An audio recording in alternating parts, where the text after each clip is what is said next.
Hello दोस्तों, नमस्कार। मैं डॉक्टर सुरेंद्र प्रसाद कंसली, ज्योतिष आचार्य।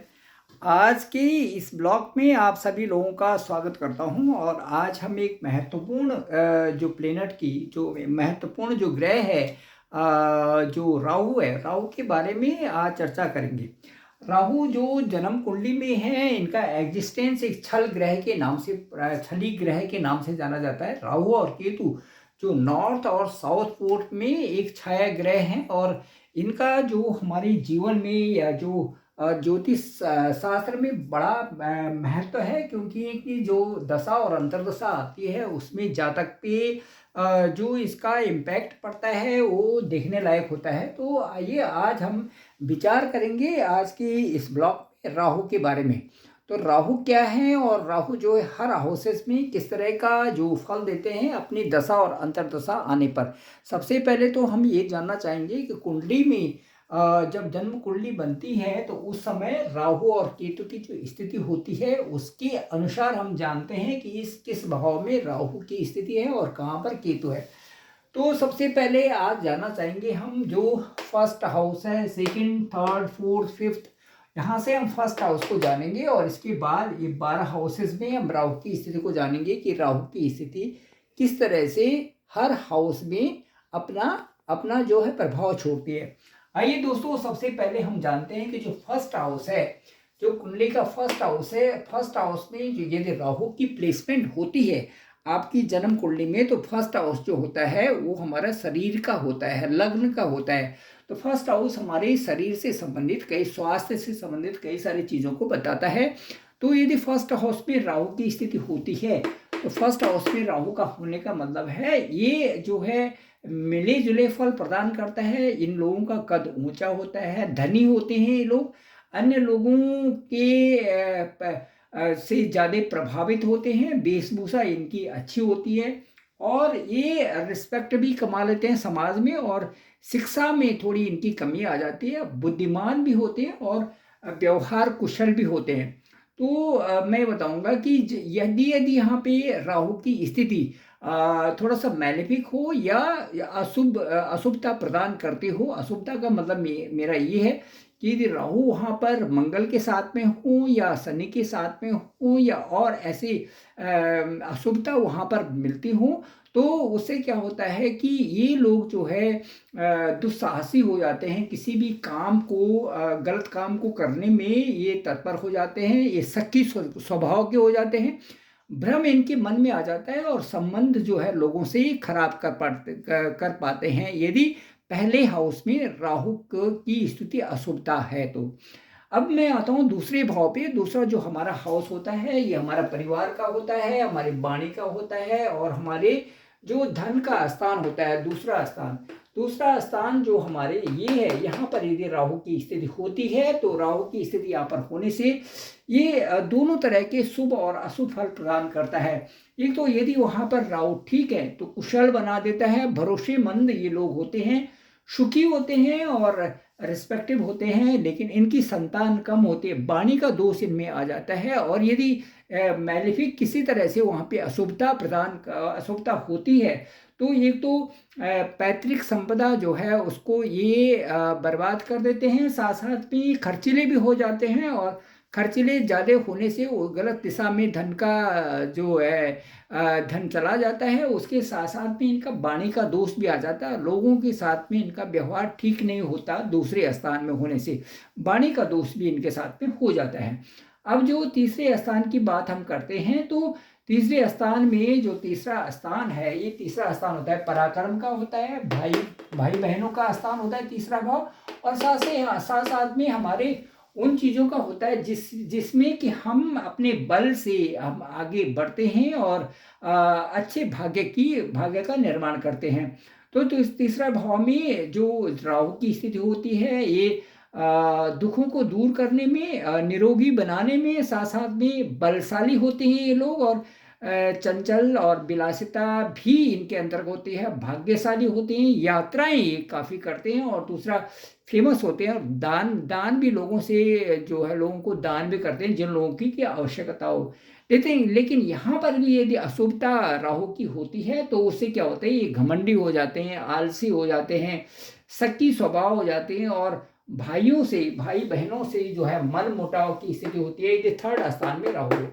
इसके बाद मैं बात करूंगा चतुर्थ भाव की, और चतुर्थ भाव जो हमारा सुख स्थान होता है, माता का स्थान होता है, और चतुर्थ भाव से हम कई सारी नई चीज़ों को जो है परचेज करते हैं, लैंड परचेज करते हैं, फ्लैट परचेज करते हैं और कई सुख की वस्तुएं यहाँ से लेते हैं और उससे हमें बड़ा अच्छा महसूस होता है। यदि यहाँ पर राहु की स्थिति होती है तो ये साहसी बना देता है, सुखी बना देता है, माता का सुख भी यहाँ से देखा जाता है। और दूसरा जो है वस्त्र आभूषण और जो गवर्नमेंट से संबंधित जो कार्य हैं उनको भी देखने का यहाँ पर मिलता है। घूमने की भी अवसर इनको काफ़ी मिलते हैं। जन्म से ही इनको जो उसकी प्राप्ति होती है, भूमि की प्राप्ति होती है। कम रुकावटें इनके जीवन में आते हैं। कठिन परिश्रम तो इनको करना पड़ता है क्योंकि राहु वहाँ पर विद्यमान है। यदि राहु यहाँ पर मैलविक होते हैं तो एक तो इनको पुत्र की प्राप्ति देर से होती है और कम इनकी संतानें होती हैं। और मैं ये कहूँगा कि जो 36 से और 56 साल की उम्र है इसमें इनके साथ भाग्य उदय तब होता है और अशुभता यदि वहाँ पर होती है तो मानसिक परेशानी इनकी बढ़ जाती है, डिप्रेशन में आ जाते हैं, ओवर थिंकिंग ये करने लगते हैं चतुर्थ भाव में यदि राहु की स्थिति हो। अब मैं पंचम स्थान की बात करता हूँ। यदि पंचम स्थान पे राहु होते हैं तो पंचम स्थान के राहु जो है बुद्धि और शास्त्र का ज्ञान देते थे हैं। भाग्यशाली ये लोग होते हैं और इनको जो है क्योंकि वहाँ पर राहु का गोचर है तो इनको पहले जो है कन्या की प्राप्ति होती है, देर से इसमें पुत्र प्राप्त होता है। पुत्र प्राप्त होने में व्यवधान भी उनको आता है। लेखन और कला के क्षेत्र में भी ये प्रवीण होते हैं। तो ये है पांचवें स्थान का। और पांचवें स्थान में यदि अशुभता आती है तो क्योंकि वो बुद्धि से संबंधित भी स्थान है तो मतिभ्रम हो जाती है, संतान का कष्ट भी होता है और धन का जो है गलत दिशा में जो है यूज किया जाता है। और इनका जो कलर है वो जो ये काला हो जाता है यदि यहाँ पे राहु की स्थिति होती है तो। और गलत मार्ग पे भी चले जाते हैं और ज़्यादा मेहनत करने से जीवन साथी से भी इनका मन मुटाव होता है क्योंकि भाई ये जो पंचम स्थान है, पंचम से सप्तम का जो कनेक्शन होता है तो जीवन साथी जो पार्टनर है उसमें भी जो है उसके स्वास्थ्य से संबंधित भी परेशानी आ जाती है और इनका जो है मन मुटाव भी हो जाता है साथी से। तो पांचवें स्थान का राहु इस तरह से है। छठे स्थान के राहु के बारे में हम बताएंगे। ये छठा स्थान जो है ऋण का होता है, मामा मौसी का होता है और उसके साथ साथ में छठा स्थान जो हमारा डिस्प्यूट्स का होता है, झगड़े का स्थान होता है, रोग का होता है, इस तरह से होता है छठा स्थान। तो छठा स्थान पे यदि राहु की स्थिति होती है तो इनको छठा स्थान के लिए अच्छे माने जाते हैं राहु। तो इन अनिष्ट को निवारक होता है और निरोगी बनाता है, साहसी बनाता है, दीर्घायु बनाता है और शत्रु विजय प्राप्त करने का होता है, नेम एंड फेम बढ़ाता है और वाहन सुख और साथी का जीवन साथी से भी अच्छे व्यवहार में यहाँ पर राहु की अच्छी स्थिति बनी रहती है। अशुभता होने पर ये संगति खराब कर देता है क्योंकि छठा स्थान है तो डिस्प्यूट से अगर कोई बढ़े तो उसको और बढ़ जाते हैं, संगति भी खराब हो जाते हैं। और ऊपरी बाधा हम इससे देखते हैं कई बार तो भूत प्रेत और ये सारी चीजें बोलते हैं तो ऊपरी बाधा का कारण भी छठे स्थान में राहु दिखा देता है। और रहस्यमयी जो बीमारियां होती है जिनको पता नहीं चलता कि कौन सी बीमारी किस तरह से है, इस तरह से वो वहां पर आ जाए क्योंकि रोग का स्थान है, इसलिए नौकरी में भी प्रॉब्लम्स आ जाती है और कई सारी चीजें यहाँ पर बन जाती हैं तो अशुभता होने से।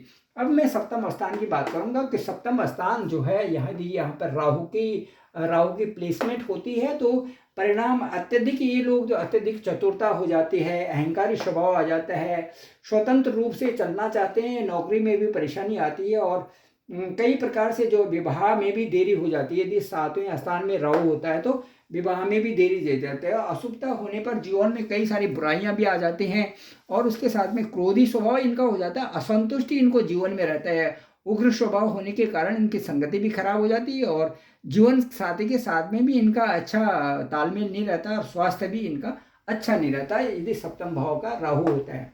अब अष्टम की बात करते हैं तो अष्टम भाव में यदि राहु होता है तो स्थिति अच्छी होती है, आयु का स्थान होता है और ये जो है एकदम से धन आने वाला स्थान होता है, रिसर्च का भी स्थान होता है और विदेशों का भी स्थान होता है। यहाँ से विदेश जाने के लिए भी हम देखते हैं। अष्टम भाव के राहु के लिए मैं ये कहूँगा कि जो अष्टम भाव का जो राहु है वो उसमें ये मैं कहूँगा कि शरीर इनका मजबूत होता है, घर से ये दूर रहते हैं, विदेशों में भी रहते हैं, धार्मिक कार्यों में प्रवृत्त रहते हैं। 26 से 36 उम्र की उसमें इनका भाग्योदय होता है, धनवान भी होते हैं। और ये जो है बुढ़ापा इनका अच्छा रहता है, कम बच्चे होते हैं इनकी। यदि अशुभता यहाँ पर इस अष्टम स्थान में अशुभता राहु की हो तो डरपोक हो जाते हैं, आलसी हो जाते हैं, अत्यधिक खर्चीली हो जाती है और संबंध लोगों से इनके अच्छी नहीं होती यदि अष्टम भाव का राहु है। अब नवम स्थान में राहु के बारे में आता है कि भाग्य स्थान में यदि राहु बैठा हो, नवम स्थान भाग्य स्थान माना जाता है। यदि यहाँ पर राहु की प्लेसमेंट होती है तो ये लोग ज़्यादा परिश्रमी होते हैं, ईश्वर पर विश्वास करने वाले होते हैं, विद्वान होते हैं और जो है तीर्थों में इनकी रुचि रहती है, चतुरता भी इनकी बन रहती है और इस तरह से यहाँ पर होता है। लेकिन यदि यहाँ पर पाप ग्रह बैठे हों या प्लेसमेंट अच्छी ना हो तो उसे पाप कर्म बढ़ जाते हैं, नास्तिकता बढ़ जाती है और भाइयों और मित्रों से भी इनका अच्छा व्यवहार नहीं होता यदि नवम स्थान में राहु है। दसम स्थान के राहु के बारे में हम बात करते हैं। दसम स्थान में राहु की यदि प्लेसमेंट होती है तो ये लोग निडर होते हैं और ये कई प्रकार की कविताएं और लेखन इनका बहुत अच्छा हो जाता है, संपादन के उसमें बहुत आगे बढ़ जाते हैं, सफलता इनको मिलती है, शत्रु भी कम होते हैं, व्यापार में भी निपुण होते हैं, यात्राएं इनकी बढ़ जाती हैं और अदालत में भी ये जो है विजयी होते हैं। शुरुआती अवस्था में यदि दसम स्थान में राहु होते हैं तो शुरुआती अवस्था में थोड़ा दुखों का इनको सामना करना पड़ता है। तो ये स्थिति है। और यदि लाभ स्थान जो 11वां स्थान है, जो 11वां स्थान की प्लेसमेंट यदि राहु की होती है तो 11वें स्थान में ये जो है अनिष्टता को दूर कर देते हैं और लंबी आयु प्रदान करते थे। ये लोग आकर्षक भी होते हैं, ज्ञानी भी होते हैं और अच्छा स्तर होता है इनका और नेम एंड फेम भी होता है। विदेशों से भी धन इनकी आय की साधन बनते हैं और कई प्रकार के इनके सोर्सेज बनते हैं यदि 11वें स्थान में राहु की प्लेसमेंट होती है तो 11वें के स्थान में जो यदि यहाँ पर राहु खराब है तो अभिमानी बना देते हैं आदमी को, धोखाधड़ी वाले भी उसमें हो जाते हैं। 12वें स्थान जो अंतिम स्थान है कुंडली का, उसमें मैं कहूँगा कि राहु की रिप्लेसमेंट होती है तो ये पराक्रमी होते हैं और अच्छे वेदों का ज्ञान होता है क्योंकि यहाँ पे मोक्ष का घर भी होता है। 12वां स्थान बाहर देशों का घर भी होता है तो इनको बाहर से इनकम होती है, परोपकारी होती है, शत्रु कम होते हैं, धन लाभ की स्थिति इनकी दूर से धन लाभ की स्थिति बनती है और इस पर मिलनसार बन जाते हैं और अच्छे परोपकारी ये होते हैं यदि 12वें स्थान में राहु की प्लेसमेंट होती है। इसके साथ साथ इनको आदर्श और ज्ञान की अच्छी प्राप्ति होती है। लेकिन यदि यहाँ पर राहु की स्थिति अच्छी नहीं होती तो इनका जो है अस्थिरता आ जाती है और जो है इनके कई सारे ऐसे नीच कर्म करने लगते हैं, पाप कर्मों में इनकी गति हो जाती है और कई प्रकार से छली स्वभाव से छल कपट करके ये जो अपना पतन कर लेते हैं। 12वें स्थान का राहु यदि अशुभता तरह से हो और मैलेफिक ग्रहों के साथ में हो। तो दोस्तों ये था जो मैं ये कहूँगा कि ये जो मैं बताना चाहूँगा कि राहु का जो प्लेसमेंट है, राहु की प्लेसमेंट जो अलग अलग भावों में है, राहु जो आपके अलग अलग हाउसेस में है तो ये जो राहु है ये अलग अलग हाउसेस में अलग अलग तरह से उनका जो अलग अलग तरह का स्वभाव बन जाता है, जबकि वहाँ पर जिस तरह के ग्रह होते हैं उन्हीं की तरह जो राहु एक्ट करने लग जाता है। यदि वहाँ पे अशुभता वाली ग्रह हों तो शुभ प्रभाव पड़ते हैं और अशुभता वाले जो ग्रह होंगे तो अशुभ प्रभाव उनके पड़ने लग जाते हैं, क्योंकि राहु अपने आप में उनका न तो कोई उनका अपना अस्तित्व है, केवल छाया ग्रह हैं। तो छाया ग्रह जो दूसरे ग्रह जो भी वहाँ पर ट्रांजिट में आते हैं, ट्रांजिट में आने के बावजूद जब ट्रांजिट में आते हैं तो उसी तरह से एक्ट करने लगते हैं जिस तरह से कि वहाँ पर ट्रांजिट में दूसरे और ग्रह आते हैं। तो जैसे जुपिटर आए तो उनका अच्छा प्रभाव पड़ जाता है, मंगल आए तो उनका बुरा प्रभाव पड़ जाता है। मंगल से यदि उन स्थानों में होते हैं जहाँ पर कि जैसे एट्थ हाउस है, 6th हाउस है, 8th हाउस है, 12th हाउस है, तो उनका प्रभाव उसी तरह से पड़ना शुरू हो जाता है और वहाँ पर स्थिति और गंभीर हो जाती है। और यदि वहाँ पर सुविधा वाले ग्रह आते हैं तो उनको अच्छी डायरेक्शन में, राहु की दशा में अच्छे डायरेक्शन में ऊंचा उठा देते हैं और उसी तरह से लाभ की स्थिति बन जाती है। Thank you very much. मैं डॉक्टर सुरेंद्र प्रसाद कंसली, ज्योतिष आचार्य, आपको इसी तरह से ब्लॉग बनाया करके देता रहूँगा और मुझे लगता है आपको इससे लाभ हुआ होगा। आप राहु की अपनी जो कुंडली है उसमें देख लीजिए प्लेसमेंट क्या है और प्लेसमेंट के बाद आप जानिए कि राहु का आपके जीवन में जब दशा और अंतर्दशा आती है उस समय क्या बोलती है, इसी एनालिसिस के बेस पे अब मैं आपको और भी इसी तरह से ब्लॉग दिखाऊंगा। डिस्क्रिप्शन में मेरा नंबर है 9868280191। आपको जरूर अच्छा लगा होगा, आप लिंक दूसरों को भी भेजिए और मुझे अभी कभी भी आप कॉल कर सकते हैं, मैं आपका कॉल पिक करूंगा और आपकी समस्याओं का जरूर समाधान करूंगा। Thank you very much.